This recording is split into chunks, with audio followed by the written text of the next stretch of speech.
South Africa is a team flying high in the Rugby Championship. The reigning champions are top of the table and brimming with confidence since winning a controversial British and Irish Lions series and scoring 61 points in the 2 victories over Argentina. I must say it was actually quite impressive how they reacted to the loss against the Lions on the first test, and you can see the confidence going into Argentina the first 2 games.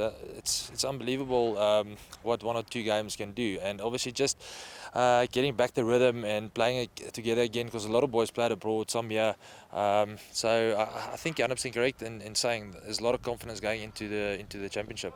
Siya Kolisi's men would have been travelling to Australia for 2 matches against the Wallabies before 2 more in New Zealand.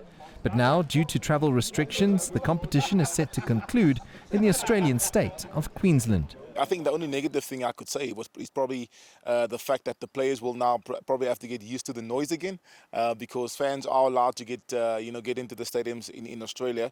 However, in saying that, I think the Boks, like I said, they've planned for all kinds of scenarios. They've been together now for almost over 10 weeks.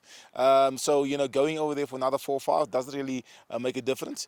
The men in green and gold have become a well-oiled machine, and despite being accused of being boring by the world's media, continue to win test matches. Guys like Damien and Lucania, they've built a formidable partnership in the midfield. If you talk about the back rows, the locks, everyone in the team they're doing their part, and I think they complement one another in a massive way. Which I think is a big up for us, and obviously then using the squad system, we saw it over the first Argentinian test. You bring someone in and they just slot right in. They've been there for years, so it makes it quite easy. The rivalry between the All Blacks and the Springboks remains as intense as ever, and it's a showdown many are looking forward to. If they think they're going to be, bully us or be physical, nah, just let that thought go.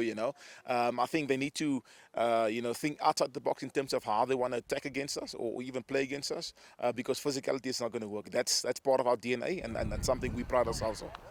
The defending champions will be quietly confident going into the next part of the revised Rugby Championship, knowing they've seen off the defiant British and Irish Lions and a plucky Argentina in the opening 2 rounds. The Queensland base will suit them too, with the large South African expat community to show support, but they can ill afford to write off their hosts, who might be a bigger challenge than their fierce rivals, the All Blacks. It's all to play for down under.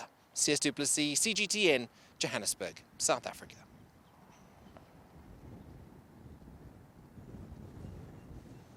Cool.